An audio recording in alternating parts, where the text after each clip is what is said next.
News on north ইষ্টৰ আজিৰ এই প্ৰতিবেদনলৈ আপোনাক স্বাগতম। নাভুত নাচুৰ ঘটনা ঘটিছে। 6 বছৰত পিইউ, 14 বছৰত MBBS পাছ। 6 বছৰ বয়সত কোনোবাই পিইউ অৰ্থাৎ প্ৰাক স্নাতক পৰীক্ষাত উত্তীৰ্ণ হ'ব পাৰেনে? আৰু 14 বছৰ বয়সত MBBS অতি মানৱ নহ'লে বা কাৰোবাৰ অস্বাভাৱিক ধৰণে মগজু প্ৰসাৰ নহ'লে নিশ্চয়কৈ এয়া সম্ভৱ নহয়। আৰু এইখন অসমত এজন লোকৰ ক্ষেত্ৰত এয়াই সম্ভৱ হৈছে। ব্যক্তিজনে বিভিন্ন সময়ত দাখিল কৰা শপতনামাত উল্লেখ কৰিছে এনেধৰণৰ অদ্ভুত তথ্য।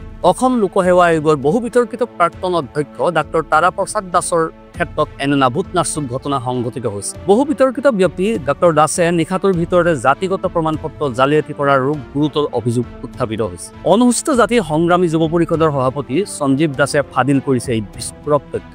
দাসে সংবাদমেল যোগে কয়, অসমৰ কলংকিত প্ৰাক্তন বিধায়ক তথা অসম লোকসেৱা আয়োগৰ প্ৰাক্তন অধ্যক্ষ ডাক্তৰ তাৰা প্ৰসাদ দাসে অসম চৰকাৰে নতুনকৈ প্ৰৱৰ্তন কৰা জাতিগত প্ৰমাণপত্ৰ মিছন ভূমিপুত্ৰ এপছৰ জৰিয়তে জালিয়াতিৰে 26 মেত লাভ কৰাটো এক ৰহস্যৰ বিষয়। তাৰা প্ৰসাদ দাসে জাতিগত প্ৰমাণপত্ৰ লাভৰ বিষয়টো ৰাজহুৱা হোৱাৰ পিছত বৰপেটাৰ বহু লোকে বিষয়টো অনুসূচিত জাতি সংগ্ৰামী যুৱ পৰিষদৰ অৱগত কৰিছে। অনুসূচিত জাতি সংগ্ৰামী যুৱ পৰিষদে বিষয়টো তদন্ত কৰাত ওলাই পৰিছে তাৰা প্ৰসাদ দাসৰ পূৰ্বৰ ঘৰ বৰপেটা চহৰৰ ৰংপুৰ হাতীত। চৰকাৰী তথ্য মতে নমঃশূদ্ৰ উপজাতিৰ কোনো লোকেই পূৰ্বতে নাছিল আৰু এতিয়াও নাই। চিকিৎসক তাৰা প্ৰসাদ দাসক বৰপেটাৰ লগতে সমগ্ৰ অসমৰ মানুহে সাধাৰণ শ্ৰেণীৰ লোক বুলিহে জানে। বৰপেটা জিলাত কেতিয়াও অনুসূচিত জাতিৰ বুলি পৰিচিত নাছিল ডাক্তৰ দাস।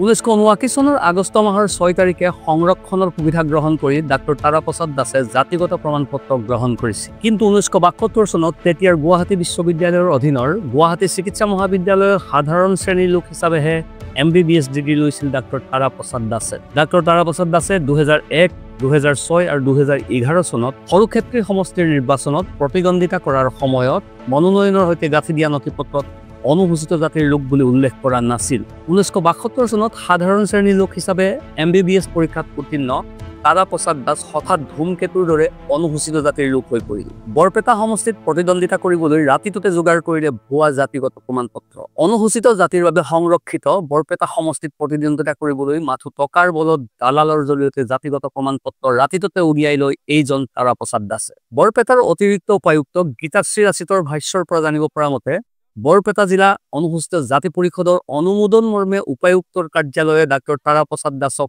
অনুসূচিত জাতিৰ প্ৰমাণপত্ৰ প্ৰদান কৰিছিল। কিন্তু উপায়ুক্তৰ কাৰ্যালয়ে কি তথ্যৰ ভিত্তিত ডাক্তৰ তাৰা প্ৰসাদ দাসক অনুসূচিত জাতিৰ প্ৰমাণপত্ৰ দিলে সেই তথ্য প্ৰদান কৰিব পৰা নাযাব বুলি জনায় অতিৰিক্ত উপায়ুক্ত গীতাশ্ৰী ৰাচিতে। ইপিনে বৰপেটা জিলাৰ অনুসূচিত জাতি পৰিষদৰ সভাপতি সম্পাদকে তেওঁলোকৰ চহী কোনো দুষ্ট চক্ৰই নকল কৰা বুলি সন্দেহ প্ৰকাশ কৰিছে। বৰপেটা জিলা অনুসূচিত জাতি পৰিষদে 2 এদিনকৈ তাৰা প্ৰসাদ দাসৰ জাতিগত প্ৰমাণপত্ৰ নাকচ কৰাৰ বাবে আবেদন কৰিব বুলি জানিব পৰা গৈছে। বিধায়ক হোৱাৰ স্বাৰ্থতে সাংঘাতিক জালিয়াতিৰ আশ্ৰয় লৈছিল এইগৰাকী ডাক্তৰ তাৰা প্ৰসাদ দাসে। ডাক্তৰ তাৰা প্ৰসাদ দাসৰ আধাৰ কাৰ্ড মতে জন্ম তাৰিখ ছেপ্টেম্বৰ 1, 1958 চন। আনহাতে নিৰ্বাচনী আয়োগত জমা দিয়া তথ্য মতে এডিআৰ ৰিপৰ্ট অনুসৰি শিক্ষাগত অৰ্হতা 1964 চনত বৰপেটা উচ্চতৰ মাধ্যমিক বিদ্যালয়ৰ পৰা পিইউত উত্তীৰ্ণ আৰু 1972 চনত চিকিৎসা বিজ্ঞানৰ স্নাতক ডাক্তৰ তাৰা প্ৰসাদ দাস।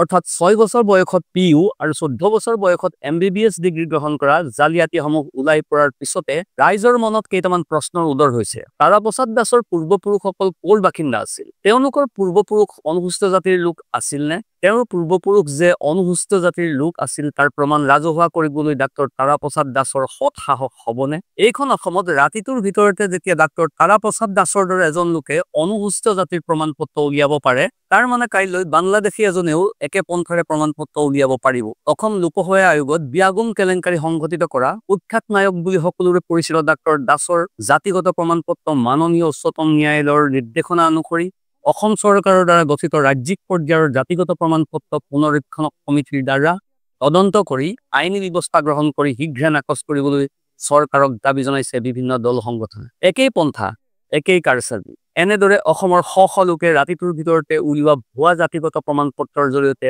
অসম চৰকাৰৰ শিক্ষা আৰু অন্যান্য বিভাগত সংৰক্ষণৰ সুবিধা গ্ৰহণ কৰি আহিছে। উদাহৰণস্বৰূপে গুৱাহাটী বিশ্ববিদ্যালয়ৰ অধ্যাপিকা দীপামণি বৰুৱা দাসে 2006 চনত অনুসূচিত জাতিৰ প্ৰমাণপত্ৰ তেওঁৰ পিতৃৰ ঠিকনাত উলিয়াই লৈ সংৰক্ষণৰ সুবিধা গ্ৰহণ কৰিছিল। এই সন্দৰ্ভত অনুসূচিত জাতি সংগ্ৰামী যুৱ পৰিষদৰ সভাপতি সঞ্জীৱ দাসে টংলা অসামৰিক চিকিৎসালয়ৰ চিকিৎসক বিশ্বজিৎ ওজা, সহকাৰী অভিযন্তা গোপাল দাস, মাজবাট কলেজৰ প্ৰবক্তা ৰিংকুমণি দাসৰ বিৰুদ্ধে আনিছে সেই একেই অভিযোগ। ইতিমধ্যে এই ব্যক্তিসকলৰ বিৰুদ্ধে ওদালগুৰি জিলা উপায়ুক্তই কেন্দ্ৰীয় গৃহ বিভাগ, উচ্চতম ন্যায়ালয়ৰ নিৰ্দেশাৱলী আৰু অসম চৰকাৰৰ নিৰ্দেশনাৰ ভিত্তিত তেওঁলোকৰ জাতিগত প্ৰমাণপত্ৰ তদন্ত আৰম্ভ কৰিছে। Bureau report, news one north east, Guwahati.